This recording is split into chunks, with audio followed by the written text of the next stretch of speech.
to make his remarks. Asante sana Your Excellency, na tutaendelea kukuunga mkono ili vipawa viweze kuwa ndio maisha ya hawa vijana.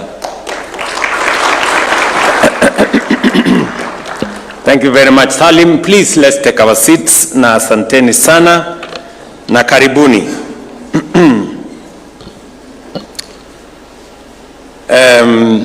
Our two coaches, members of the technical bench, my dear Harambee Starlets and Junior Starlets, let me remind you of what you have just accomplished, in case you are not fully sunk in. You have qualified for the FIFA Under-17 Women's World Cup for the second time in history. Congratulations, Junior Starlets. Pongezi. And for our Harambee Starlets, you've qualified to participate in WAFCON. Again, congratulations. You are going to Morocco to wear the colors of Kenya on the biggest stage in world football. There is no greater honor for any sportsman or woman than representing your motherland before the world. Congratulations. The people of Kenya, I must say, are incredibly proud of you. Congratulations. Equally, I want to congratulate the Harambee Starlets who also are here with us, as I have said, for qualifying for the 2026 Women Africa Cup of Nations, which takes place again in Morocco from the 25th of July to 16th August 2026. The country is truly proud of your achievements, and we shall be cheering you on as you represent us at the continental level. As you head to Morocco to represent our nation, you carry the hopes and the pride of every Kenyan. And we wish you every success on this journey. I want to tell you why this morning matters not only to me, but also to every Kenyan and every Kenyan watching. Extraordinary achievements are rarely born from extraordinary circumstances. They are born from ordinary people who simply refuse to surrender when the odds are against them. Let us go back to Sunday. At Nyayo Stadium, because it tells us everything about who Junior Starlets are. At halftime, the Junior Starlets were 1 goal down to South Africa. The stadium was tense. The nation was anxious. Coach Cheche, I am sure, noted that. In those first few minutes, the atmosphere was intimidating for everyone. Many teams in that position would have retreated, but you didn't. In the 71st minute, Gaudensia Maloba, a round of applause for her, a young girl from Lindi, here in Kibra, scored the equalizer that changed the direction of the match. From that moment, you did not merely recover, you took control. Won 3-1 on the day and completed a 5-1 aggregate victory and booked your place at FIFA World Cup. That goal carries a lesson far greater than football. It reminds us that when young people are given an opportunity and trusted to perform, they often rise beyond every expectation. Gaudentia rose to the occasion, and I want every young girl watching from all corners of Kenya to know that one day it could be them. There is another story that deserves to be told. Elizabeth Opio, you are only 16 years old and a grade 9 student at Onding Junior Secondary School in Gem, down in Siaya. Every day, you balance your education with football and athletics, competing in both the 200 and the 400 meters. Look at that. There is school on one side, there is football on another side, and there is athletics somewhere. Your journey reminds us that excellence has no age, and that discipline in classroom and discipline on playing field reinforces each other. Elizabeth and Gaudentia are not exceptions. They represent every one of you seated here today, and you are a living proof that Kenya's future is full of promise. None of this, however, happens without leadership. Coach Cheche, tumpigie makofi huyo, and your assistant coaches and your technical bench, congratulations for the leadership you have demonstrated.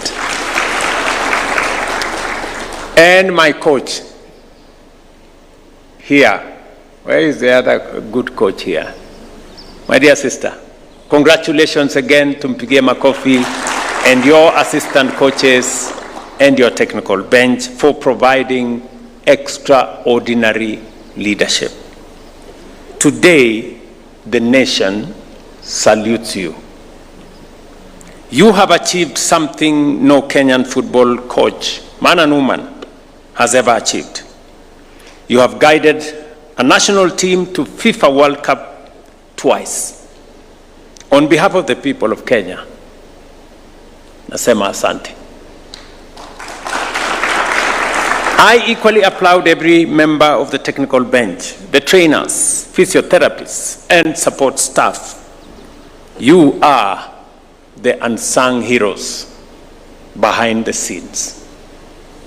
2 years ago, in the Dominican Republic, you faced England, North Korea, and Mexico. Although you lost to England and North Korea, you defeated Mexico, a country with a proud football tradition and previous World Cup successes. This time, this time, I challenge you to aim higher. Aim to qualify from the group stages. Believe that you can compete with anyone FIFA places before you. I know you will. Na mumesema ya kwamba mkicheza kama nyinyi, na mimi nitafanya nini? Nitacheza kama mimi. Sasa, tugawane hivyo. Nyinyi mkicheza kama nyinyi, I promise you, mimi nitacheza kama mimi. So, twende namna hiyo. Like many of you, I have been following the ongoing FIFA World Cup with very great interest, by the way. One story has particularly inspired me. Cape Verde, a nation of barely 600,000 people, stood shoulder to shoulder with some of football's biggest names, including Spain, Uruguay, and Argentina. They reminded the world that courage can neutralize reputation and belief can overcome pedigree. I want you girls to carry this lesson with you. To every girl watching us from Game in Siaya, Kibra in Nairobi, Amalemba in Kakamega, Tarbach in Wajir, Bamba in Kilifi, or from Lokichar in Turkana. Hear this clearly. Where you come from does not determine where you can go. Talent is not confined to big cities. Greatness is not reserved for a privileged few. It can emerge from every village, every school, every county. Dream boldly, work relentlessly, and when opportunity comes, be ready. Ladies and gentlemen, this achievement is not an accident, and it must not be a one-off, as we have been told here. We must make it the usual rather than the exception. Nations that consistently excel in sports invest in young people long before the world knows their names. That is exactly what Kenya is doing. At the grassroots, more than 10,000 young athletes are currently enrolled in structured development programs run through our schools, county governments, and the Kenya Academy of Sports. Elizabeth Opio, Godensia Maloba, and Brenda Awor are products of that deliberate investment. They were identified through the Kenya Schools Sports Association and Kenya Academy of Sports holiday camps. Sorry. We are equally investing in the people who produce champions. More than 6,000 coaches, trainers, physiotherapists, and sports administrators have undergone specialized capacity building programs through the Kenya Academy of Sports and our national federations. On sports infrastructure, Talanta Sports City, the Raila Odinga Stadium in Nairobi is now 95% complete. Across the country, we are building another 32 modern stadia designed to be far more than sports venues. They will serve as centers of training, innovation, and economic opportunity, equipped with high-quality playing fields, health facilities, digital hubs, innovation centers, meeting spaces, restaurants, and retail outlets. Our commitment goes beyond infrastructure. Last year alone, the government of Kenya spent 4.5 billion Kenya shillings to support our national teams, covering accommodation, kits, allowances, and logistics so that our athletes can train and compete in dignity. To our junior starlets, very soon you will walk onto a football pitch in Morocco. The Kenyan flag will be played. And just before kickoff, each one of you will place your hand over the badge on your jersey. Our national anthem will be played. In that moment, remember this, that badge is bigger than football. It carries the dreams of millions of Kenyans. It carries the pride of an entire nation. Go and make history once again. Mtafanya hivyo? Beverly, mko tayari? Mko tayari, eh? Very good. Manamali, are you ready? Or the WAFCON? Mtafanya bidii? Very good. Nimewasikiza kwa makini wakati mmezungumza hapa. As daughters of this nation, as our girls, and we are very, very proud of you. We are very, very proud of you. Nimewasikiza vile mmeongea, mumesema tuwashughulikie. Mumesema mambo matatu ya muhimu ambayo nimesikia. Mumezungumzia kuhusu mambo ya afya, na mumesema mnataka kila mmoja wenu apate nafasi ya kuwa na bima ya afya, na nakubaliana na nyinyi 100%. Katiba ya Kenya inasema katika sehemu ya 43, afya sio starehe ya wale wanaweza. Afya ni haki ya kila Mkenya, na kwa sababu hivyo ndio tuko na program ya kuhakikisha kwamba hata wale ambao hawana uwezo mkubwa wa kifedha pia na wao afya yao, matibabu yao inasimamiwa na serikali ya Kenya. Therefore, I want to assure you as you step forward that you will have a cover that will cover everything, including the surgery that you have talked about. We will make sure. And not just for you, also make sure that every parent and every Kenyan has an opportunity for them and their medical cover through our universal health coverage to be covered. And that is the reason why today we have 31.7 million Kenyans registered in SHA. I want to encourage the people of our great nation to listen to Beverly so that we can all move together. You have also told me that some of you come from informal settlements, you know, and we all understand the indignity of living in informal settlements. There is no running water, there is no toilet, proper toilet. Sometimes you have to pay to use the toilet. There are no proper roads, there is no proper connection to electricity, and all the other things.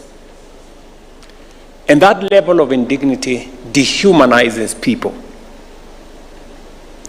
And when I hear you say that you want us to get you out of the slums to proper and decent living conditions, it goes beyond what you're saying. You are saying something very, very profound. Not just you, no Kenyan should live in those kind of conditions. And it is the reason why we have done whatever we could to roll out the most comprehensive housing program in Kenya. So, Beverly and your team, it is not you that we want, and those who live in the slums, that we want to get you out of the slums. We want to get rid of the slums, because no Kenyan deserves to live in squalor. So, vile umeniuliza, ndivyo tutafanya. Sio peke yake kuwaondoa ninyi vile mmeniuliza kutoka slums, lakini pia kuondoa kabisa slums yenyewe, so that pale tujenge manyumba ambayo itakuwa inatosha mwananchi wa Kenya kuishi mahali kuna maji, kuna stima, kuna barabara, kuna usafi, because that is the command we have from the Constitution of Kenya.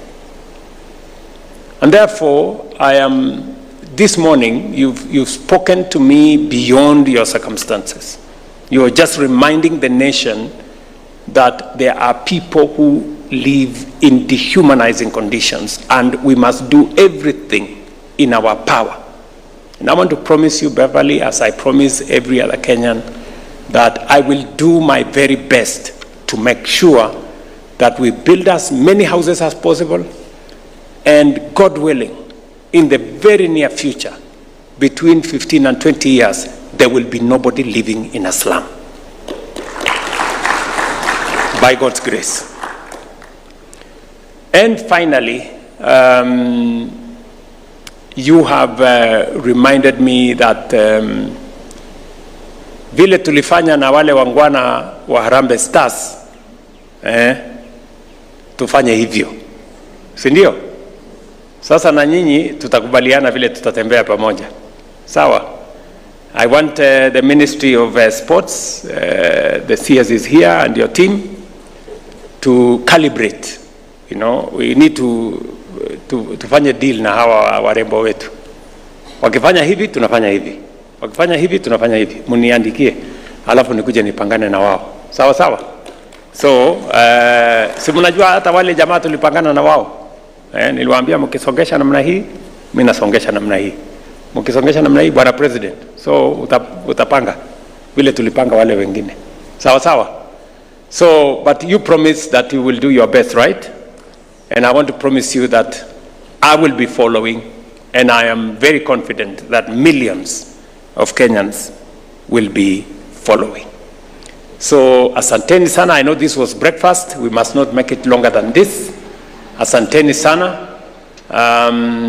All the other things have been done. I have been briefed by the PS, Elijah there, that all allowances have been paid, and we've made sure that whatever it is that is on the part of government has been done already. He tells me he has already paid out 33 million shillings to make sure that all of us are going the right direction. And if there will be any other additional issues, I will make sure that everybody is taken care of. If there is something that is still outstanding, we will make sure that everybody is taken care of. We want you to play not with a background that there is something outstanding. And I promise you that when all this is done, we will come back here and we will agree on how to go forward. Asanteni sana, God bless you, good luck, and I wish you well. Asante. Thank you, Your Excellency. I'll request that you remain there just for the gifts so that we can now progress to breakfast. Let's take our seats, please. Allow me to invite the CS and FKF President to present the first, which is a CAF President's Outstanding Achievement Award 2025. This was, the award ceremony took place in Rabat, Morocco, and it is an award that was given by CAF specifically for upgrading stadiums, improving logistics, and co-hosting the CHAN tournament, which Dr. Patrice Motsepe referred to as a historic success. So now this is the official presentation. Makofi tafadhali. This is an award from CAF, which was presented to His Excellency the President in absentia, but now the official presentation. Thank you, Your Excellency, for an outstanding job. Also, Your Excellency, we have awards of a jersey and a ball, and I request the two captains to kindly come and present that. The two captains to come and present a jersey and a ball for His Excellency that will be put somewhere so that as you're playing, he will look at it and remember that you are representing Kenya and flying the Kenyan flag high. Makofi tafadhali. We have a signed jersey there for His Excellency.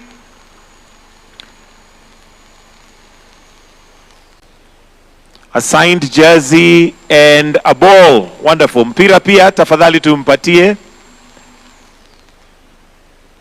for that photo opportunity. Wonderful. Makofi. Thank you. Your Excellency, we may now progress to have breakfast, after which we shall do a brief photo session with all the teams. But first, let us... Oh, there's also another jersey. Oh, there's two jerseys. There's one for the Junior Starlets and Harambee Starlets. Wonderful.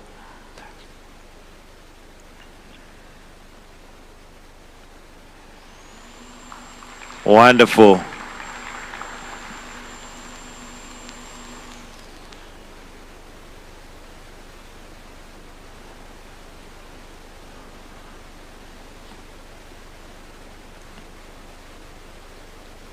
Thank you, Your Excellency. We may now progress to have breakfast, and shortly after we'll have a brief